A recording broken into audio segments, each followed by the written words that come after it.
Yeah.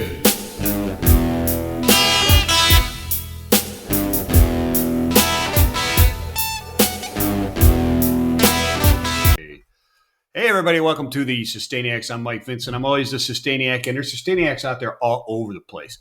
Purpose of this is finding those that are like, Forbes 30, under 30 or something like that. And I uncovered one here. His name is Tim Almond, and he is chairman and founder of Hearland, which is very cool, although you're in Scottsdale, which is not the heartland of the United States. But No.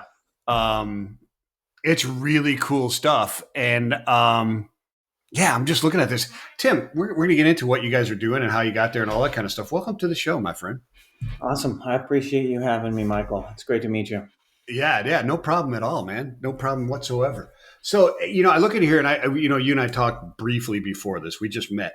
And it says Detroit, Michigan on here. So why you in Scottsdale other than Detroit in the winter is not super cool?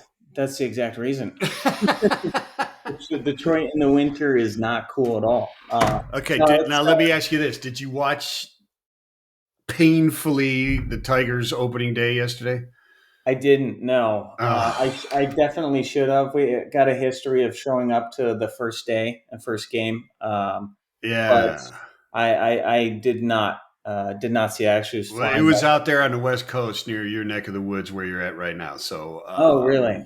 And they had a chance in the top of the ninth, and they didn't get it done. But that's too bad.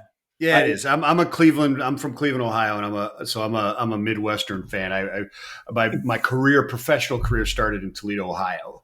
Awesome. And so like Red Wings are my team. I love it. Was it Cleveland? With Owens Corning, was it? What's that? You didn't get started with Owens Corning? Cut your teeth? No. I was in Logistics Roadway Express right there and right on the border of Ohio and Michigan, right there where they fought the war for Toledo.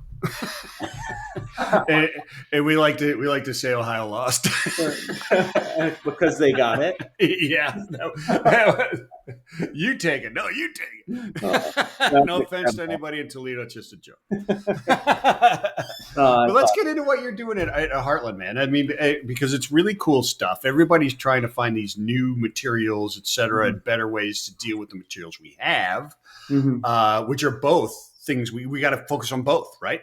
We got to deal with what's already extracted and from the earth, and also figure out how to extract better stuff from the earth at the same time. It's really a two-edged sword, which I kind of gather is something you guys are solving for. So lay it on us, brother. What's the pitch? Yeah, at least on the new extraction side. Yeah, recycled world, not our business, but yeah, I mean, at the core of Heartland, we're a materials and technology company. We're based out of Detroit. Thankfully, don't have to be there in the coldest months of the year.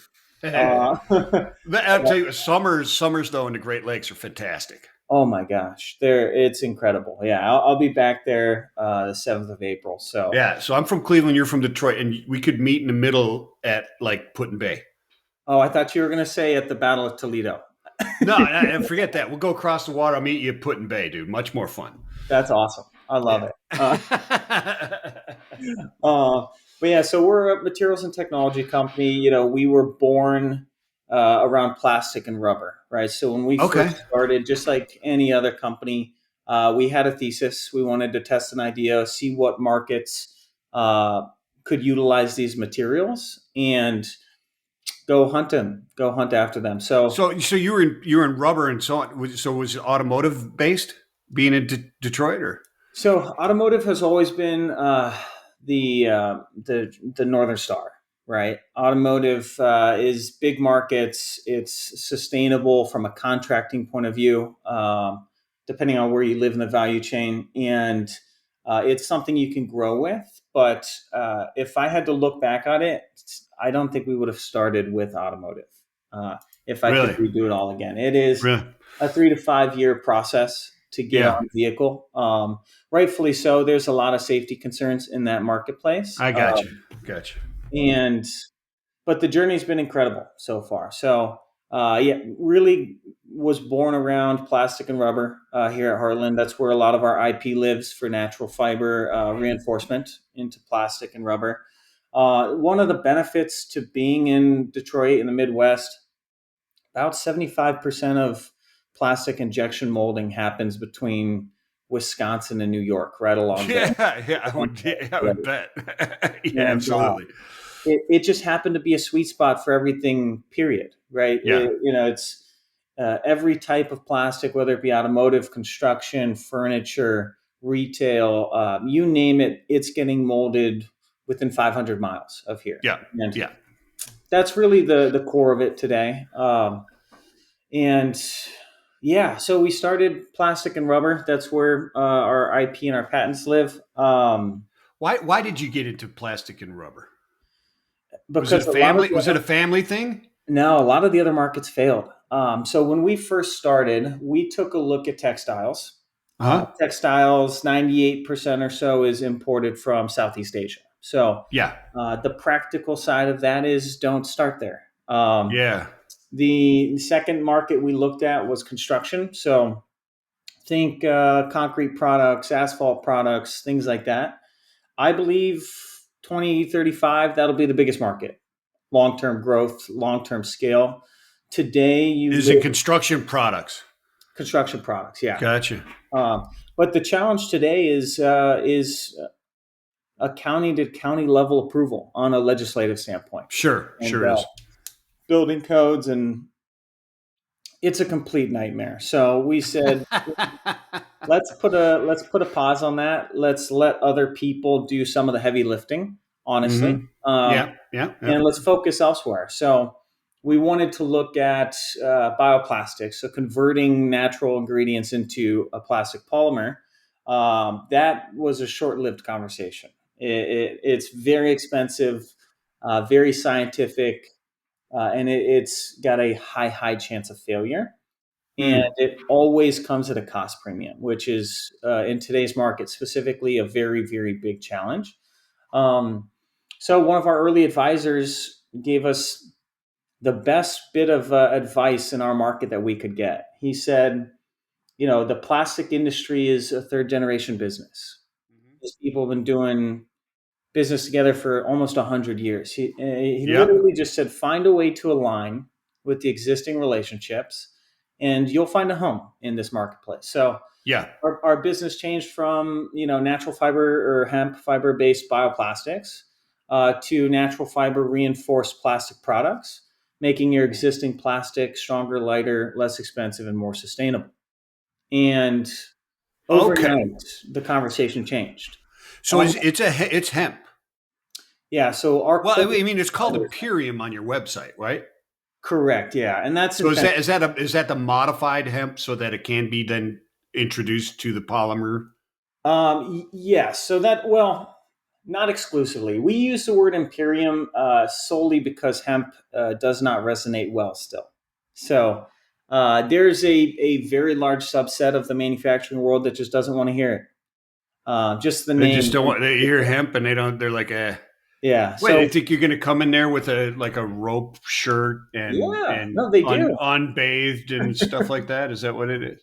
Sandals Exactly and the expectations when they hear that word are completely out the door, unfortunately. And wow, it's really interesting. I mean, I've interviewed people in that space across the world, and there's hemp building products, et cetera, is a major thing in Europe yeah, and in the UK specifically is what the people that I spoke to is a couple businesses hmm out there that are doing fantastic yeah. work in And some of the building materials. I think ultimately it comes down to who you're selling your product to. If you're going Yeah. B2C and at the consumer level, there's a love for these types of products, specifically hemp, because of its connotations. We've got our colleagues at places like Hempatecture where they've really leaned into it and been extraordinarily successful because they're selling directly to these end consumers. In our case, we're an ingredient in an ingredient in a part that then Yeah. goes into Yeah. a Yeah. bigger Yeah. subset. Yeah, Uh, you're not you don't make the chair. You make the chair better. You're like BASF. A while I don't know if you're old enough to remember the BASF commercials, BASF commercials, right? At BASF, we don't make the light bulb. We make the light bulb better. And you always Absolutely. wondered, what the hell do they do? Absolutely. So they're actually one of our investors. Oh, is that right? Okay, Yeah. fantastic. Look, there you go. So Shout out for Bass. funny enough, I know exactly what you mean. Yeah, yeah. They were uh, brilliant commercials because everybody knew who the hell BASF was. They just didn't know what the heck they did. and you know what? That was probably the best marketing that could have ever happened. It was fantastic because people like me would go look it up, go, what the heck? And Mhm. that's what you want. I mean, you want to market to the people that are going to be interested enough to learn what the heck you're doing, right? Absolutely. That's Absolutely. that's a beauty, especially when you're in a market like you are, right? You're not going to go out there and market to the general public. Right. Yeah. You're not B2C. Absolutely not. And I don't even know if there's a future where we would try to. Yeah, At I don't. least not under the Heartland brand. Well, I mean, it part of it is difficult because I'm in the plastics recycling. My Mhm. business is in the plastic recycling, and it's interesting because there's such a difference between B2C products and B2B products. They both want the recycled content. They both want the sustainability in their content, etc. Some are more driven by altruistic, and some are more driven by legislations, laws, Mhm. international trade compliance, etc. That type of stuff. But they're both driving for it. But there's Right. just different motivations, right? I mean, Absolutely. nobody in public cares if their irrigation pipes in the street have recycled content, but the business does. Mhm. That made Yeah. it, right? That's a great So point. I mean, yeah. there's nothing worse than another Flint scenario, right? Where in 50 years from now, we find out that recycled plastic and pipes cause a problem, and Yeah, someone but gets we probably will. I mean, in some, you true. know what I'm saying? I mean, if Yeah. history is anything, we do our best we can, right? You know what I Mhm. mean? And yeah, Yeah. I remember when eggs were good for you, then I remember when they're bad for you. Now they're good for you again, that type of stuff, right? Yeah. I mean, it's a great point. It's always one article away from completely flipping everyone's minds. So you're making all right. So you got bales of hemp rolled up on your website, right? So I mean, Yeah. your guise of Imperium doesn't go very far past the front page of your thing, but It's a, you're opening the door, and I get it. I mean, mm, you're not hiding what it is. It's just right. it's that first impression glance. You got 2 seconds, man, at best, at Hmm. times to go. Yep, no, yeah, yep. Tim is smoking dope in a field somewhere, or no, Tim knows what he's doing. Right? Yeah. It's that thing. So I've interviewed people. You familiar with Luke Haverhalls and the guys at Natural Fiber Welding? I'm not, but I He's can a he's a imagine he's a what they PhD do. chemist guy. Left Yeah. the polymer industry, and he's creating stuff. They're in automotive. They're doing the automotive thing with pure. They're not an additive to plastics. They are just pure bio based plastic like and rubber like stuff. Right? That's awesome. Very very difficult stuff. Yeah. This explain. Hmm. You said it is an additive into different things. Is that your main product? Is that additive, right? Correct. Yeah. Okay, so what it is? Explain what it is and why is it sustainable? What's going down? Yeah, absolutely. So, I mean, one thing people don't realize about plastic is it's really not just one ingredient, right? And you know this, being in the recycling business, there Oh, are if it was ingredient, if one ingredient, we could recycle the hell out of it. That's probably one of the reasons you can't recycle. Even there's yeah, one, two, three. People think, well, there's 7 types. That's baloney. First of all, 7 is just other, right? right. It isn't a type. It's just everything else they can't classify. But Hmm. the 1 through 6, there's like a million different types in the 1 through 6 in each one. Absolutely. You can't just yeah. It's entirely true. It's entirely true. And the subset of market that we went after for the reinforcement, as you're familiar, talc reinforcement, calcium, glass fiber, Yeah. just Yeah. making existing resin stronger through compounding. And what we have found is if you can modify natural fibers properly, they can withstand high temperature. They can perform not as well as glass fiber, but extremely well. They're extraordinarily lightweight by comparison, and the cost is a cost save instead of a cost plus. And I'm um, assuming the energy consumption is less too. in both compounding and in molding. The energy is less. Yeah, so Yeah. you'll run lower temperature for melt, which ends up to faster cycle times when you're compounding and injection molding, and that leads to cost savings. Well, and also, I mean, you're calculating carbon reduction too, right?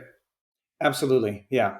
I mean, you're sucking less energy. That means that you can calculate a carbon footprint better. Mm-hmm. Yeah, so we go through the whole process, and that's where the technology side of our business comes together.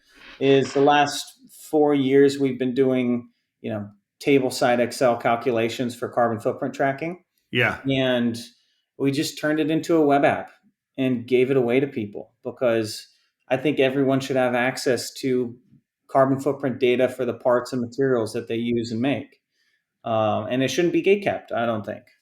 So that's another thing that that's an ancillary type of service or probably you're just giving away that came from your own calculations trying to figure your own impacts on carbon footprint.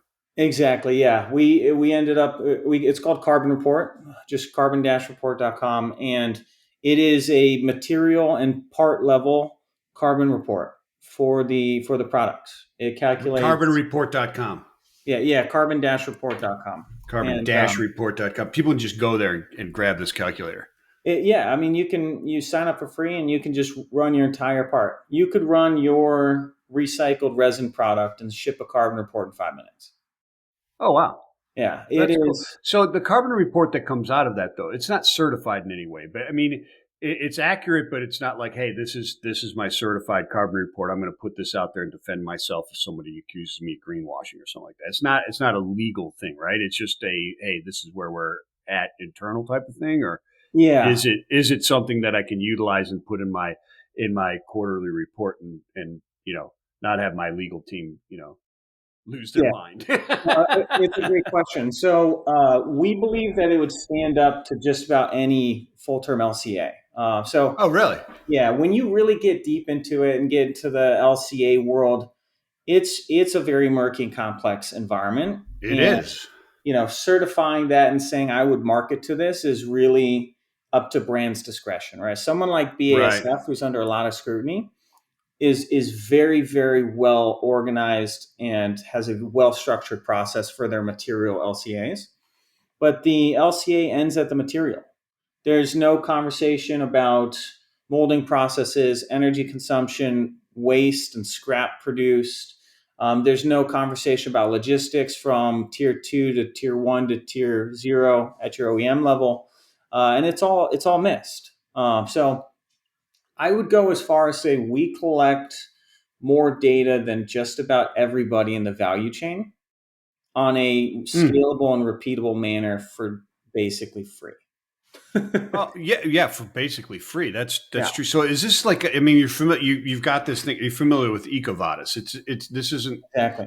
Is this on that level like an EcoVadis, or Yes. that Yeah. it So is? the idea behind it is we want to get away from secondary data. I, Yeah, I want everything to be completely primary, and there's no reason why it can't be. And we had just showcased a full from material to finished vehicle trial last week with an OEM and yeah. a material supplier. And in 10 minutes, we had a carbon report for material, a carbon report for the finished part, and then assembled on a vehicle. And then you just connect the dots between the three. And Oh, wow. it sounds that simple, honestly, because it really is. Yeah, it's not as hard as people might Yeah. think. I think they make it complicated because they think they're going to have to wind up defending in a court, and it's easier to be complicated because then people get confused and go, "Oh Well, yeah." that's a great point. Yeah. And there's a lot of money in complicated things. Well, and there's professions out there we won't directly name that make money over complicated things. Absolutely. Right? Absolutely. Making it complicated is the name of their game, right? Exactly. It really But is. let's get back to this. Mhm. So we went off on that carbon report, which is very cool. Can anybody use it? I mean, is it just for production, the carbon report? So right now it is for material suppliers and part makers. Okay. We're integrating over the next few months finished goods. So think like you're an e-commerce store owner and you want to get a full emissions of your business, and really all your business is shipping, 10,000 units of one thing through Amazon, right? Or through Gotcha. Shopify. So there will be a day where we can do that, and that's really just bulk materials going into parts, going into packaging, going into logistics, and energy in between. Yeah. So the math is there, but today the main focus was materials and parts at the molding level of any material, right? Metal, plastic, leather, we don't care. It doesn't matter. I got you. So it's all upstream into the part manufacturing right now. Into each unit. Yep. Gotcha. Well, yeah, into each unit, right? It's not into the built. Correct. Yeah. Yeah. So like Gotcha. we wouldn't have a vehicle at the finished component, but we'd have the subassemblies and the Yeah, part yeah, yeah, yeah. Gotcha. Which theoretically they could just do those separately and add them together, right? and just add it together. Yeah. Pretty much. I hate to Yeah. say it's that simple, but it's that It simple. pretty much. I mean, it's a little more complicated than that, but I mean, it is. It's not. This is. We're not talking about quantum physics or Yeah. high end business calc or anything like that. It's Yeah. pretty simple. If you know the order of operations, you're probably in good shape. Yeah. It's funny Yeah. because we can't even say like rocket science anymore because we land rockets nowadays. We bring them back and land them. We don't just throw them in the ocean, right? Yeah. So I we got to say know. quantum physics now. Yeah, it's great. Like the interview the other night. I don't know if you saw it with the Doge guys. He goes, "So this isn't rocket science." He goes, "Well, I used to be a rocket scientist, but no, now I'm doing." I mean, it's like a common thing, right? Yeah. This That's isn't cool. rocket science. Well, actually, it is, but it's pretty simple, anyways. It's just Uh, crazy. But okay, so your additive and that type of stuff when you put it in there, it makes it stronger. It makes it lighter. It makes the process better, right? right.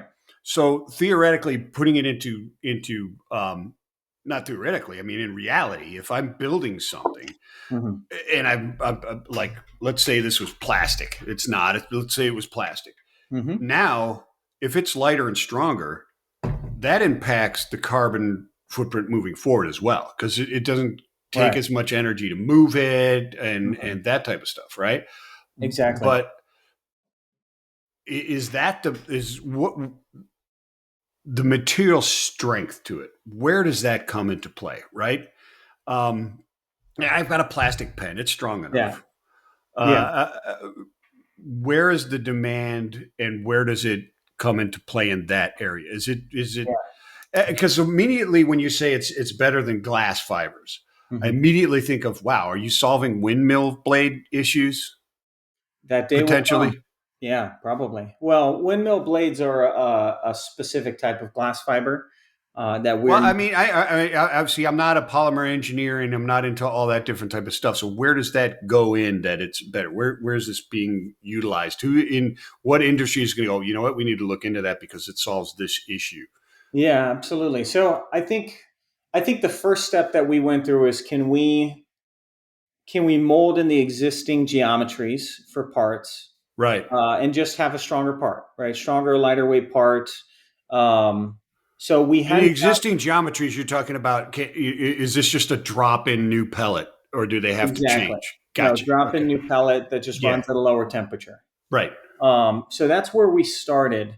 If you could imagine, let's just say, for example, you've got a car bumper Yeah. and it's 2 millimeters thick today because of the material you're using has a certain strength. If you've got a higher strength material, maybe you can go to 1.5 millimeters and you can shave Ah. off 25%. So there's a couple benefits there. For one, you're using X% less plastic, which is a start. It's something you can talk about. And then as soon as you start making thinner, stronger products, now you're using even less plastic and you can talk about those things tangibly. You don't even have to say hemp fiber in there. You don't even have to say bio-based or natural fiber. You could simply say we use 30% less plastic, and that's quantifiable just in purchasing. Yeah. Yeah. And but you're saying so you less and stronger, or because it's stronger, you use less, and therefore you come out with the same strength. So Did I say exactly, that right? I think I yeah, said that right. Yeah. yeah. So you can if you need the same strength, you can use less material. If you use the same material and the same thickness, it'll just be higher Just be performance. stronger. The Yeah. higher perform. So, like in the case of a bumper and that type of stuff, does it give the like you said, there's a difference between strength and performance, especially in a bumper, right? Because Right. you want it to be have some type of flex so that you don't have to replace it every time you accidentally hit a pylon or something Right. like that, right? Hmm. Does it improve that sort of performance as well, or is it Yeah. just strong? So, we break performance into a couple categories. Your tensile strength, your impact, and flex are the three big ones in Right. our world. Okay. There you go. Tensile strength, we always see improvements. Stiffness, we always see improvements. Where natural fibers really struggle historically is impact performance. Mm. And impact performance can be improved upon both in processing and chemistry. So um, those are things we've. Is it the sudden energy transfer of the impact that causes it versus like a slower flex type of thing? Um, Think of the impact problem more at a molecular level, where you've got a synthetic material that just doesn't bond well to a natural material because the Okay. chemistries are so different. Uh, Yeah. and if you can bridge that gap Yeah. effectively, both through process or chemistry, then you solve a lot of problems. Got you. Got And you. and that's not unheard of, right? You have to do that with glass fiber. You have to do that with talc products.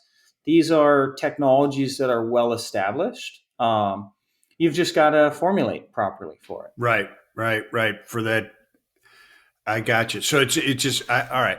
I understood. All right. So you've got all that going. So now it, from the production side, the energy side, all Mhm. that type of stuff is it's more sustainable, right? Mhm. Because hemp is like a fantastic crop to grow, right? Yeah. So at the production level, we get to tell an incredible story. You've got a crop that uses very little water, uses or has an incredible land utilization, right? So we're harvesting grain off the top of our crop, we're harvesting fiber off the bottom of the crop. So we're getting 90 plus percent utilization out of the field from a biomass Right. point of view. We've got a remarkable root system that goes 4 feet deep that helps lock in soil and prevents, think like nitrate runoff. If you're familiar with the blooms, the algae blooms in Chicago, 100%, and the red tide, et cetera, all that kind of stuff in Florida and so on. Yeah, exactly.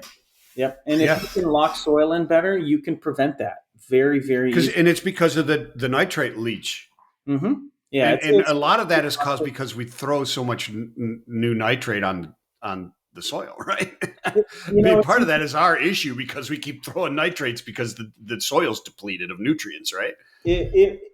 it's almost a self-created problem that Yeah, was born out of necessity from another self-created problem. But um, it's funny, it's funny how that works, isn't it really is. But it it? really doesn't have to be that way. Like there is a marriage between synthetic fertilizers and regenerative agriculture. There really Yeah, is, but there's a and balance. There's a balance that needs to be struck, right? there's a balance there. And like you can use what you need to use in soil, but keep your root structures, and that's where you get a lot of benefits in the field. Um, Gosh. and that's the problem today is everyone just destroys the root systems, and Well, there's reasons for that. isn't the hemp like if I mean you harvest the hell out of it, right? I mean, because you use 90% of the plant, Right. but it's also like a great rotational crop, right? Because it reintroduces all the nutrients into the soil, even though you're harvesting 90% of it. Absolutely, and it all comes back to the root system. So we take just about everything above the surface, but Yeah. because we've got this 4 foot root system, think about. Um, so in the world of farming, one of the big problems is compaction, right? Your tires, Hmm. whether it be tires, rain, whatever it is, just compacts the soil, and then nothing will grow. Right. A strong root system prevents compaction, and if you've ever seen corn growing next to a gopher mound, it's like 2 feet taller than everything else because the gopher mound Mm. loosens up the soil so much so that the roots can take place and grow, and that's where you really win long term. Next time I'm hunting gophers in Iowa, I'm going to look for the taller. Absolutely. I mean, there's been corn. I've seen corn that was 6 inches out of the ground, and then a gopher mound, and there was like a 3 foot a corn No right next to it. kidding. All right. It is nuts. It's hilarious, but it really showcases why people till today, right? You Yeah. loosen Yeah. up the soil, You got to turn it over. You got to turn it over. and Yeah. I believe long term you don't have to if you've got the right systems in place. Right. Because, well, and the reason I bring this up is because, when you remove land Hmm. from other purposes to theoretically produce something that is more sustainable, sometimes it produces a unintended negative impact that's not calculated that people are starting to realize. Like, as we talk through different things, we think we're doing the right thing, and then we wind up 10 years later going, man, we really messed that up. Hemp isn't one of those things. This is you're not, because it can be used as a rotational crop, right? So Right. you're just going to grow a crop and plow it under anyways, Yeah. It's right? interesting. I think um, the challenge we got ourselves into with farming is really of our own making. If you could imagine it as a farmer, you're looking for consistency, you're looking Yeah, for better yields, better incomes, yeah, and your contracts are probably fixed to a single commodity, right? You don't have a contract for 4 or 5 different crops. right. You've got a contract for corn, or you've got a contract for soybean. So you grow corn or soybean. Some places you'll go back and forth between the two, but if you only have one contract or you only have one local grain bin that takes corn, you have to grow corn. And in that scenario, you're putting a lot of stress on soil, right? You don't have an opportunity for root growth because you'll get rot. You'll have a lot of problems with that same root going in the ground year after year. Um, there's opportunities with cover cropping where you can really impact that in a beneficial way, but not everybody does that. Hmm.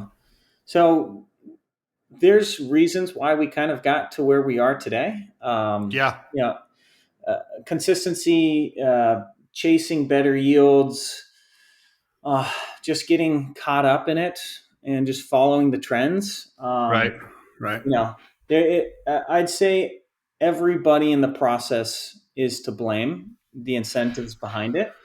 But Yeah. I personally think that farming is going to be the solution to the climate problem. I think there is a very happy marriage between regenerative agriculture, synthetic fertilizers, the need in certain circumstances for pesticides and herbicides. I think there's a fine balance between all of them. And I think if we master our root systems, that we will solve all those problems. Wow, that's pretty bold statements, but I can't think of an argument against it, though. It's definitely going to be something that impacts it dramatically. I Hmm. agree with you 100%.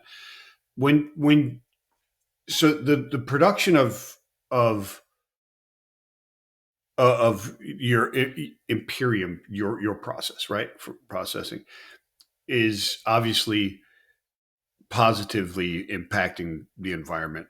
The process that produces the parts with yours in it is obviously improved, right? Less energy consumption, Right. less plastics have to be used for the same strengths, tensile, flex, Hmm. impact, etc.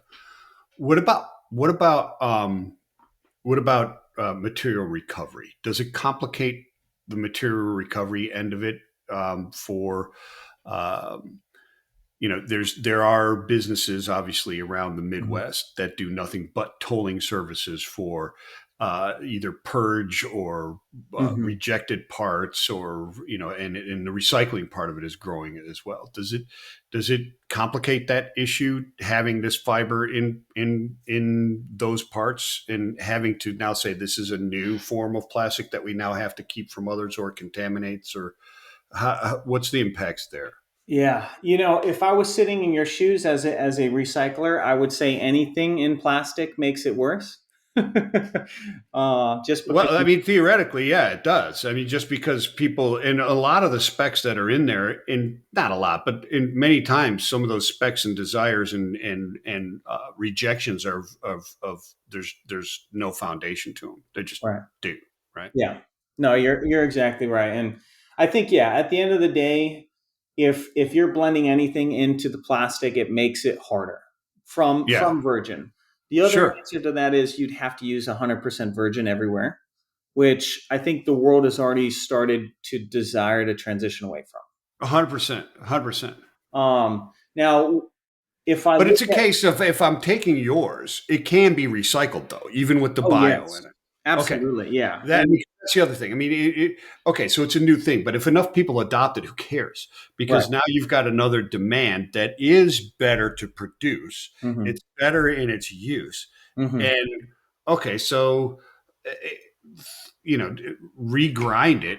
It can Right. be then reprocessed. Exactly, yeah. So regrowing. Biofibers or the imperial fibers or your product that's in it doesn't prevent regeneration. No, no. So regrinding is standard for our marketplace, and it Okay. actually there's a benefit to using natural fibers instead of like a glass or a talc for that process. And as you can imagine, if you're filtering through unsorted plastic, you're using a water tank, right, for Yeah. float filtering, and Sure. um, the benefit to a natural fiber reinforced versus a talc or glass is we're still under a one specific gravity. So our product will float into the polypropylene polyethylene bucket Mm-hmm. rather than the other bucket, which might be, PA6, PVC, whatever it could be, Yeah. um, as well as polypropylene with talc or polypropylene with glass that falls into that bucket because it's heavier. Um, so there's a benefit there from a weight point of view and getting Mm. into the right filter at the beginning stage, Mm. and then being able to regrind it is the regrinding process. So Is there a spectral identification to it? Can it be done by the spectral analyzers to understand that these particles have your stuff in it, or have you not gone that far yet? I haven't gone that far, but I would be Okay. shocked if you could not. Yeah, I would. It would seem to me they would. It's a different material, so Yeah, it's got to be. I just wondered if it was if that was something that had been programmed yet into those optical sorters, etc. yeah. My gut would tell me it has not, Yeah, if I'm being honest with myself, but yeah, I would be completely shocked if you could not do it. right. Yeah, Hmm. I mean, it'd be a matter of basically shooting it, understanding that this is different, and then labeling it. Really, I mean, Yeah, that's a right? great point. That's a I great mean, pretty much about that easy, I would think. point.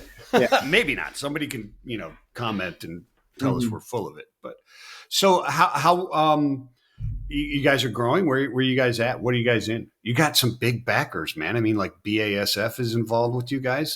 That's some pretty serious stuff. Are you Yeah. where are your materials at right now?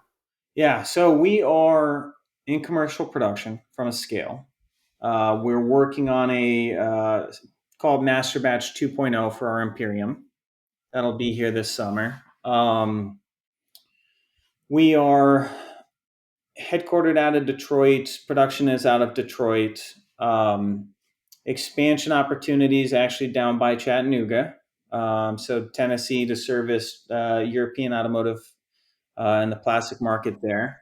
Yeah, there's a Um, bunch in the southeast, that's for sure. yeah. So between those two locations in the states, that's probably going to be the extent of our master batch business, at least Hmm. stateside. BASF has expressed a lot of interest in having our materials in Europe as well. And if we did that, we would probably piggyback existing farming infrastructure and then existing processing infrastructure to make our master batch. Hmm. So we wouldn't have to make any big investments to scale up there. Outside of that, probably looking down into Mexico, if I'm being honest with myself. Um, a lot of manufacturing is in the automotive space is done there, and it's Mm. only going to grow. And all of our business cases are created in Mexico as well. Automotive parts, construction, furniture, as well as they have a textiles marketplace, which is a natural evolution of our business over time, looking at functional performance textile products. Gotcha. Mhm. That's fantastic stuff. So yeah, I mean, you've covered the rest of my questions. Where, I mean, that's the what's next for where you guys are going, right? Yeah, well, that's the what's next for current business product. Okay. All right. Uh, What? So, all right. You got your eyes on some other stuff you're gonna solve here, or what? I think, well, I think the thing that was most exciting to BASF is that our feedstock, right? Think about it at like a molecular level. You've got proteins, fatty acids, you've got cellulose, lignin, core natural molecules that are found in the hemp crop that are grown for very little water, very little maintenance, and can be scaled up quite rapidly. Okay. And I believe that there is a very strong future where products made out of soybean oils or linseeds or flax oils can be replaced with hemp seed oil.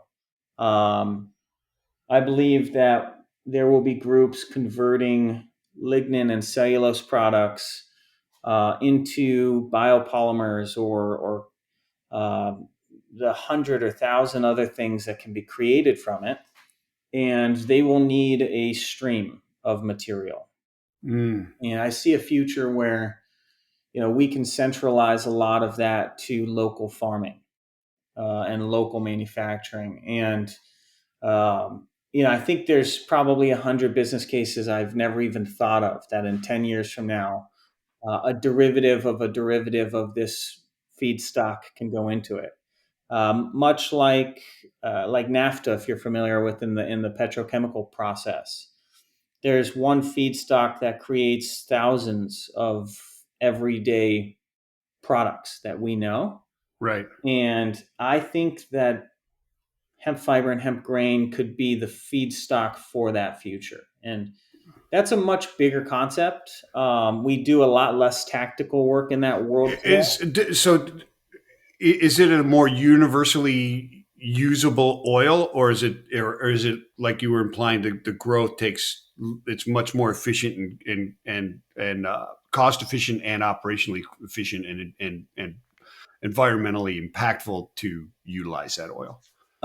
So the oil is better yield, better performance, is what we've seen. So if you could imagine, for example, you put in a kg of soybean oil and a kg of hemp seed oil. Yeah, Your yields out the back end for soybean oil might be, a half kg, but yeah. with hemp seed oil, it might be 65, right? Like 0.65 kg. So you'd have an Wow. So like increase in yield. 20, like 25% better. Yeah. So we have yield increases, and it's just based off the fatty acid profile of the oil. Okay, so it's more efficient. It produces more. It's better to grow. Is it better impact to grow it as well versus the different other oils that are utilized? Exactly. So if you think about the growing process, we get higher land utilization, right? So we're harvesting the oil, we're harvesting the stock, two different product categories. So we're getting more yield per acre, which for a farmer is how they live, which Yeah. allows us to get great pricing on material. So that's the economic benefit at the farm level. It requires very little water. By comparison, our friends at OSU, they said about 95% water reduction to cotton in the production process. Um, One of the awesome benefits to hemp is it grows like a weed. It can grow in Canada, it can grow in Mexico, it can grow everywhere between. Um, as long as the business case makes sense for it. So the opportunity to localize these genetics to these plants is a grand slam.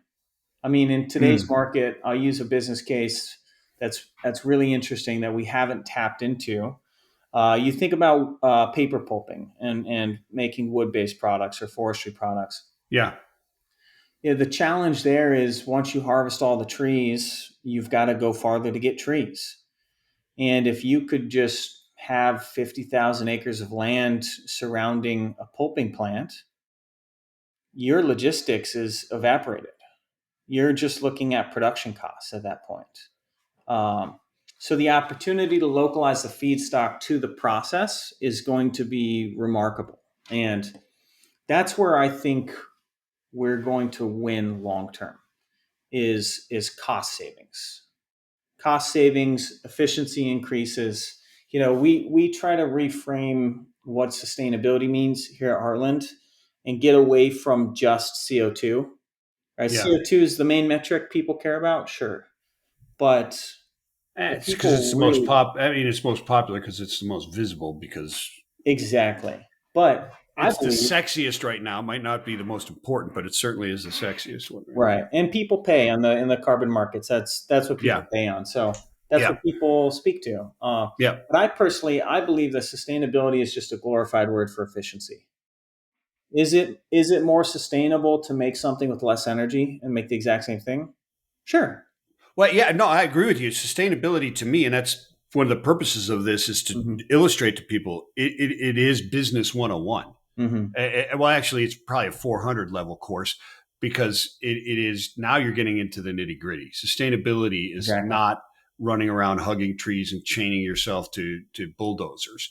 It's Yeah. actually getting into the molecular sciences Mm-hmm. of hemp seed oil. Exactly. Yeah. Right. And That it's interesting. And it even scales beyond it. We first saw the challenge with COVID and supply chains. Everyone knew what supply chain was overnight. We saw and stressed global logistics networks. We're seeing it even more today with your CK Hutchinson out of Hong Kong and the stress that's being applied on a political level. And people see that yeah. and see the challenge and say, how can I de-risk my value chain and localize a part of it? And where does it make financial sense? And I honestly believe that this is where nature-based products are going to thrive. So, and that's very cool, and I agree with you. Your argument is very very solid. Not that you need my validation for it, but I do agree with everything that you're saying. When you talk about hemp specifically, Mm-hmm. and you talk about the singularity of product for farmers in Mm-hmm. general, you're a corn farmer, or you're a berry farmer, or you're a tomato farmer. Right. If you're a hemp farmer, is it not possible then to be multiple products just from hemp? Because Oh you yeah. couldn't you right, because you could be making the oil, you could be Mm-hmm. taking the fibers, you could be taking the cellulose, I guess, content for Mm-hmm. paper pulp and so on, right? Yeah. And Yeah. really now you've got a diversity of products, and you're not just theoretically you're not just tied to one outlet, which is incredibly dangerous for any business. You don't want to have 90% of your business in just General Motors. Although Exactly. that'd be great money, but Yeah. it's not a sustainable business strategy. You're spot on with that. I think that corn and soybean offer downstream, they offer the similar benefits, right? You've got 1,000 different use cases for those crops. Right. Um, and with the farmer, I would personally say that it's limited at what they can do at the farming level. And I think that hemp fiber and hemp grain opens that door up at least a little bit, Yeah. even more. And Yeah. You get one extra avenue for revenue, and that's a great benefit. exactly. Yeah. And I think, with a lot of technology and automation and the ability for farmers to reach more buyers faster, I Yeah. think is going to further catalyze that ability to be multi-crop oriented, where, in the past, distribution was limited to the one local mill or the one, local distribution partner that you could reach. And finding new business avenues was more complex. Uh, Right. and I mean, in the plastic space, I look at groups like Madium who are doing online distribution for recycle. They're just opening doors so people can find more product faster. And I think technologies in the future will arrive for similarly in the agricultural space, where you've got farmers. I'm not saying getting directly connected to final buyers, but getting a step closer to a final buyer. Hmm. Um, I absolutely think that technology will help guide and simplify that, and that'll allow people to not have to just be corn or just be soybean farmers, where they can be multiple crop. They could be hemp and corn or and soybean. Yeah. Yeah. They really could. They really could. That's fantastic stuff. So the way I'm hearing what the way you're speaking is right now, these are the products that you have, but the future is Yeah, develop into all kinds of different things that you could go into and absolutely. subsidiaries, et cetera. Yeah. And really Yeah. there's two big challenges I see specifically within the hemp marketplace, but time is a huge challenge. Time to market for a lot of these products has historically been the killer for a lot of companies in this industry. Um, but then the second one that our industry specifically has to get through is stigma. And it's just the fact that hemp and cannabis are so closely tied together. I've got scientists who still call hemp fiber cannabis, and when we're exporting products, it's labeled cannabis. And if you could imagine shipping cannabis anywhere in the Middle East, it comes with its own challenges as well. Yeah, I'm sure. I'm sure it does. Well, I mean, it's I mean, and the laws are it's legal. Like cannabis is legal in California and in Arizona, but not if you cross the border with Right. it. Exactly. Just like Absolutely. Yeah. it's crazy. Yeah, but that's just the way it is, right? I Mm-hmm. mean, and people think cannabis. Well, but the U.S. was a cannabis producer as the colonies, or Yeah. I not mean, a hemp producer, not cannabis. we were the hemp producer Yeah, for the yeah. longest time. It was And the colonization was because of that, was it not? I mean, it was I would say it was probably one of the top reasons that back Hmm. in the day when agriculture was such a big piece of society. I absolutely think it was. And they Yeah. Then even, the hippies in the '60s started smoking pot and ruined the whole business for us. it's true. It's all It, their fault, man. it's interesting. I think even during the war, they re-legalized it because we ran out of materials For yeah, for a yeah, few yeah. years. I remember seeing an advertisement, and it was like, Uncle Sam wants you to grow cannabis. They were talking about hemp fiber. I mean, it's hilarious, but I think that might have been a Grateful Dead poster that you saw. it could have, yeah. could have been Jerry Garcia, not Uncle Sam. I think it's got an incredibly promising future. I know right now in the world of sustainable materials, coming off the back of like a Danimer bankruptcy, um, Yeah, the sustainable materials marketplace needs to really get their story down. It yeah, needs to transition from this is a bio-based product and you're going to buy it for 2x more because it's bio-based to the benefits that if it costs more, you need to articulate that beyond sustainability. Um, and then you need to get to cost reduction or at least parity. And I think I think our industry is having that moment in our history where people need to change it from just carbon emissions reduction to how is this actually better? And I think if they can't, we're going to see a lot of companies go away. and you know what? It's a fantastic movement Mm-hmm. because in the broad scheme of things, it drives us more towards virtuous or conscious capitalism, which Mm-hmm. is what I argue is that's the goal. Mm-hmm. I mean, if all businesses operated under how are we impacting society instead of just stakeholder primacy Mm-hmm. and wealth extraction.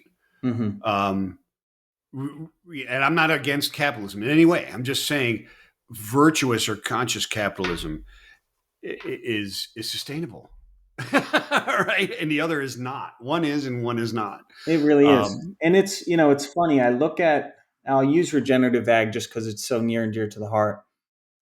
We've run the numbers on regenerative farming practices, and it is more economical to farm regeneratively than it is to farm conventionally right now mm, without much of any changes. yeah. And, you know, it's a balance of natural fertilizers to synthetic, it's a balance of using plant protection when you have to. Uh, it's Always interesting. use plant protection. Yeah. Always. And it's interesting. We're running the economics for tillage alone. So if you can imagine, you've got a big old tractor, and you're pulling a 12-foot wide plow that goes, let's say, 3 feet deep. Yeah. And if you could change, and you can only go about 4 miles per hour. Yeah. So 12 feet wide, 4 miles per hour. Now imagine you're in a tractor where you've got 36-foot wide tillage, but it only goes 3 inches. So your whole root structure is the same. You're going 3 inches in depth, so you get a good seating. And now you're 36 feet wide, and you're going 12 miles per hour. Yeah. Think about the economics on field, on how far you can go with your time and your fuel consumption and wear and tear and stress on your vehicles. Now, the next question is, how do you get to that where you can get away from a 3-foot chisel plow? And that's just being conscious and thoughtful about soil compaction. That comes down to putting a cover crop in the winter so that the ground doesn't just get pounded all winter long.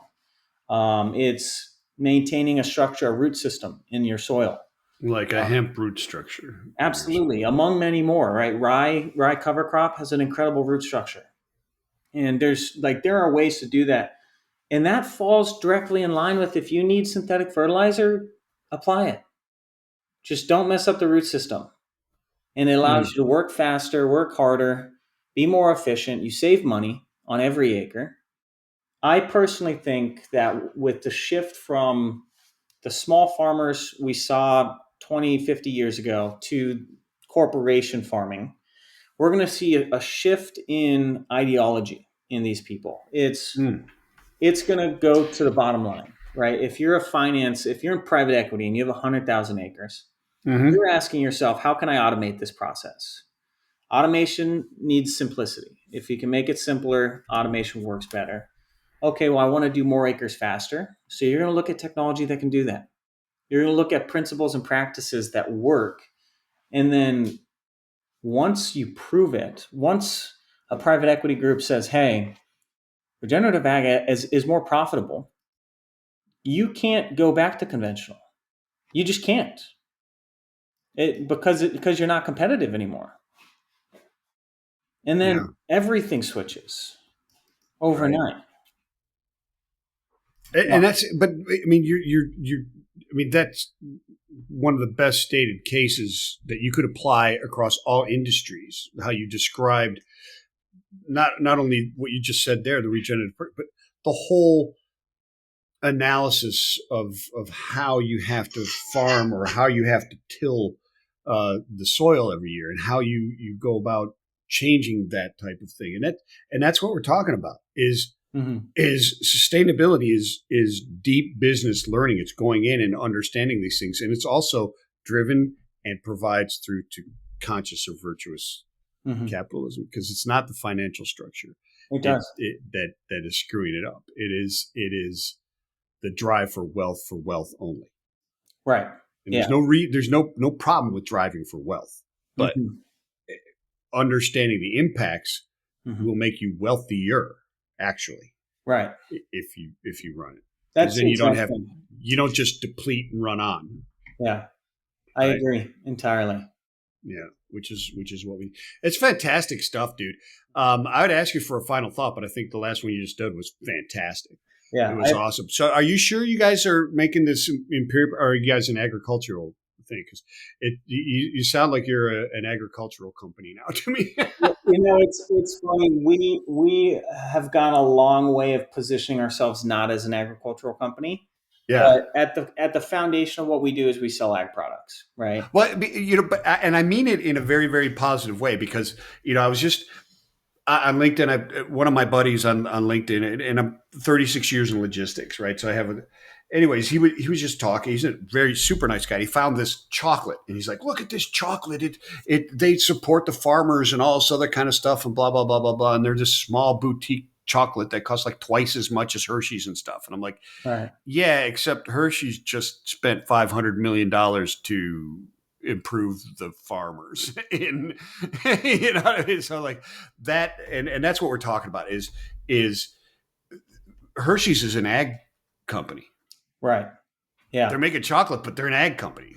Sure. Wherever you're getting your raw materials from, Mm-hmm. that's the business you're in. And if you're not thinking that way, then you're not virtuous. You're not a conscious capitalist, and you're not sustainable, and you're going to eventually fail. Absolutely. Absolutely. And you're spot on with that. It's interesting. I think the U.S. and agriculture is a great use case. Mining is a great use case. Petroleum, I mean, we're very, very good at. We're great as a country at all these things. But I think, in farming, the challenges with Brazil and their yield increases is remarkable. They're absolutely crushing it. And if we can't compete, then we're going to lose a lot of business in that world. So Mm. I think we're going to see big innovation in farming over the next decade. And I think that's going to lead towards regenerative. I think we're going to see big innovation in mining to centralize and bring back some of these processes. But I think it's going to be very innovative mining, very innovative mining. Petroleum, I think we're already probably best in the world, maybe second best in the world at it. We produce more oil than anybody in the world, Yeah, yeah. So I which mean, people don't even realize. yeah, I They're know. like, "Oh no, Iran, oil price is gonna go up. Why? It's 4% of the world supply. Yeah, we export, Shouldn't impact anything." right. Yeah. So it's fascinating, but I think there's going to be a lot of great shifts Yeah. over the next 10 years, and honestly, I think we've found that certain things are also just not great for our health as a entire species, Mm. and we're going to improve upon those because we want to, and Yeah. because quite frankly we have to. Yeah. Yeah. We really don't have any other choice than to embrace it and move on. There are those Absolutely. that fight against certain things and oppose due to different ideologies, but those will drop out. I think we're witnessing where people are kind of going, "Huh, why are we so diametrically opposed to things that are actually positive Yeah. for us?" And that realization is coming about, which is quite encouraging. Hmm. Because I was 100% certain that we were going to be extinct and we deserved it. Um, Yeah. Now I'm 100% certain we're going to be extinct eventually, but it's not because we deserve it. That's fair. I mean, I'm truly optimistic about where Yeah, we're me too. I really am, and it's interesting because the more people I speak to who are obviously very intelligent and well learned and very curious, intellectually like yourself, not to blow any smoke, but they understand what the precipice of which we're standing on right now, and Hmm. it's very positive. Hmm. It's a very positive outlook, and I appreciate that very much. I appreciate your time today, man. It's been Yeah. fantastic. Thank It you. really Thank you, has, and Michael. and hopefully we'll catch up again and do some more in the future. Yeah, It's been absolutely. I mean, fantastic. I always like to say recycle plastic and Imperium's the peanut butter and jelly of sustainability. So we'll have to Wow. find some opportunities to work deeper together. I think, yeah, no, absolutely. I would love to dig into that more. And everybody else, thank you so much for downloading and tuning into Sustainiacs. And hey, man, as I always say, peace and love, everybody. Peace and love. Awesome. Hey,